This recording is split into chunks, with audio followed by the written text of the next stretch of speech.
आज का दिन भी बड़ा पावन है, बैसाख का मंगलवार है, हनुमान जी का दिन है, सब मंगल ही मंगल होगा। बहुत आनंद हो रहा है। तुलसी तपोवन यूट्यूब चैनल के साथ 5 चैनल हैं, इतनी अद्भुत वीडियो डाली हैं मैंने, 7 और 5 12 वीडियो रिकॉर्डिंग कराई हैं। कुछ वीडियो रात को और कुछ आज सुबह। ऐसी ऐसी वीडियो युवाओं के लिए किसी वरदान से कम नहीं है। इन वीडियो को आप जरूर सुनते रहिए। आप मुझसे मिलने के लिए आते हैं, 50 किताब मेरे आसपास रहती हैं, या आप आकर के देखते हैं, क्योंकि फिजूल की बात आती नहीं है।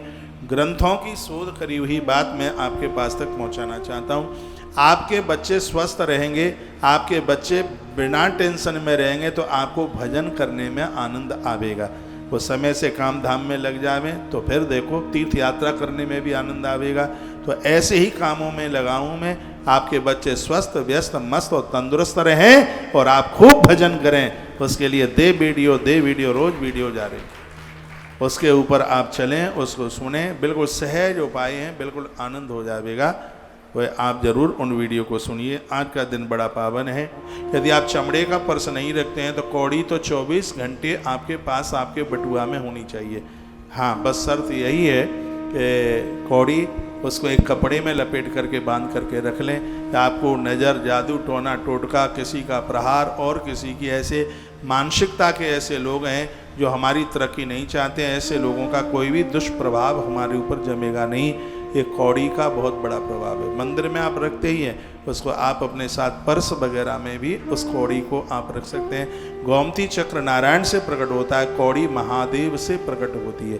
दोनों की बड़ी महिमा है। दुनिया में गोमती चक्र श्री द्वारका जी में मिलता है, और हमने तो पढ़ा है जिनके घर में गोमती चक्र पूजा जाता है उसको घर में रहने पर भी द्वारका रहने का फल प्राप्त होता है। यह प्रभाव गोमती चक्र का जो श्रीवर्धक है, इससे धन बढ़ता है, कौड़ी से आयु बढ़ती है, काल के गाल में भी व्यक्ति सुरक्षित रहता है, किसी का जादू टोना टोटका नहीं रहता। मेरे पास लोग आते हैं और मैं उन्हें देता हूँ।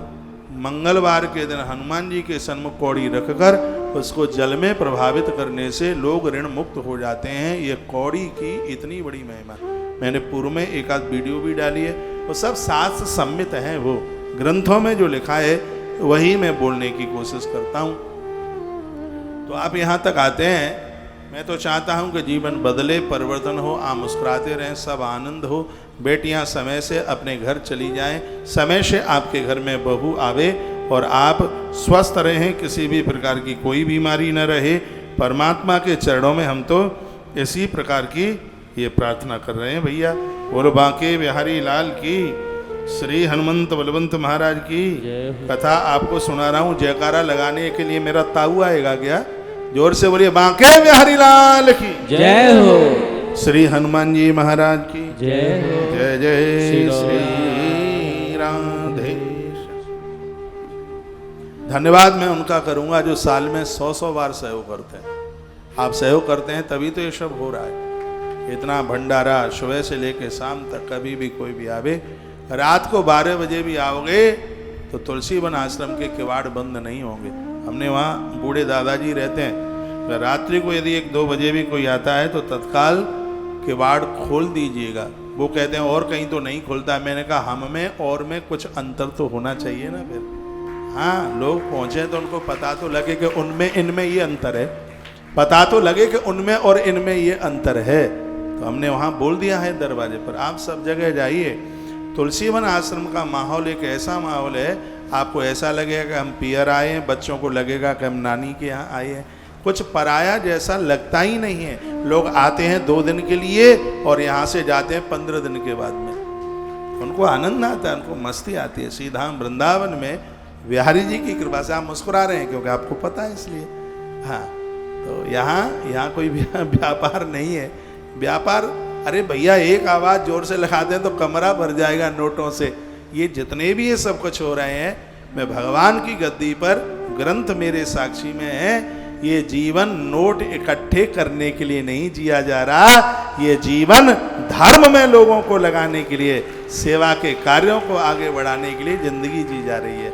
यदि पैसा कमाना होता तो इस देश का बढ़िया से बढ़िया वाला इंजीनियर बनता मैं, क्योंकि मेरी पढ़ाई इस तरह की रही है।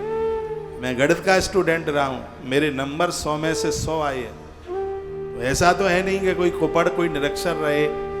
यदि कोई अधिकारी भी बनता तो टॉप नंबर वाला बनता, यदि बिजनेस के क्षेत्र में जाता तो A1 क्लास वाला होता।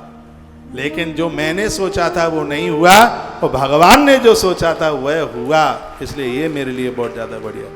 अब आप कहोगे तुमने क्या सोचा था? मैंने फौज की, मिलिट्री की नौकरी के लिए मैंने इच्छा जाहिर की थी, क्योंकि जवान मुझे बहुत प्रिय है। जो देश की सीमा पर जो खड़े हुए हैं, मैंने कभी सोचा था, और मैंने एक आध बार फॉर्म भी डाला, उसमें मेरी आयु कम पड़ी।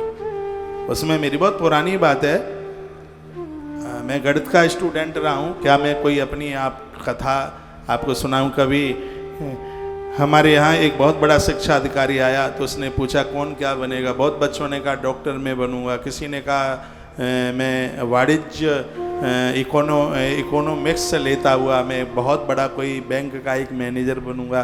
जब मुझे उन्होंने पूछा तुम क्या बनोगे, मैंने कहा कि मैं एक ऐसा इंजीनियर बनूंगा जो समुद्र के ऊपर पुल बना करके तैयार करूंगा, नदियों के ऊपर सेतु बनाऊंगा। आज भी मैं सेतुओं के ऊपर से निकलता हूँ, जूते चप्पल उतार करके रखता हूँ। मेरी बड़ी श्रद्धा है, लेकिन वो तो नहीं बन पाए। भगवान ने जो बनाया, मैं तो बहुत वर्षों पहले बिहार जी का दर्शन करने को आया। पूज्य श्री डोंगरे जी महाराज जी के शिष्य पूज्य श्री कमलेश जी महाराज जी कथा भागवत की कह रहे थे। मैंने अपने कानों से उस पंडाल में बैठकर 10 मिनट उद्धव गोपी संवाद सुना।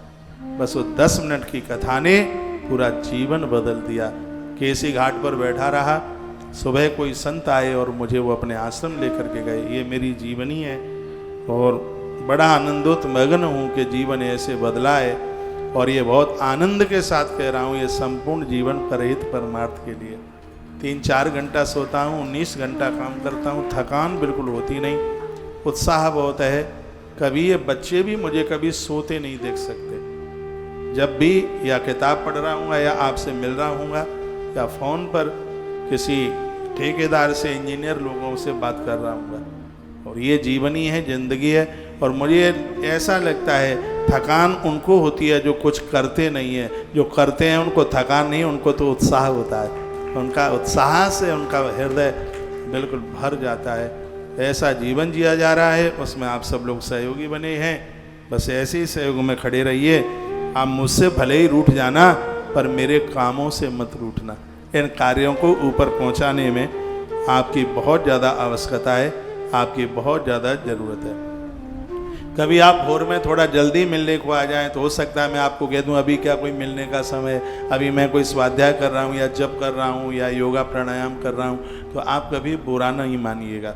ये देश में महात्मा लोग बहुत समय लोगों को देते होंगे, लेकिन ये कह करके मैं बड़ा खुश होता हूँ कि मैं आप सब लोगों को ज़्यादा से ज़्यादा टाइम देने की कोशिश करता हूँ। इसलिए सुबह भी मिलता हूँ, कथा के बाद दोपहर में भी मिलता हूँ, फिर शाम को भी मिलता हूँ। और जब कभी आपकी बस या रेल सुबह जल्दी निकलने वाली होती है, तब मैं आपको 5 बजे भी मिल लेता हूँ। तो आप कह देते हैं कि सुबह में बहुत जल्दी जाना है। यदि मेरे मिलने से ही आपका भला हो रहा है, अच्छा हो रहा है, तो मुझे ज़रूर मिल लेना चाहिए। मैंने ऐसा ही विचारा है, ऐसा ही सोचा है। आइए अब मैं इन प्रसंगों को थोड़ा आगे के लिए बढ़ा लूँ, नहीं तो फिर आप कहेंगे कि आज कथा तो करी नहीं, बस अपनी आला सुनाते रहे।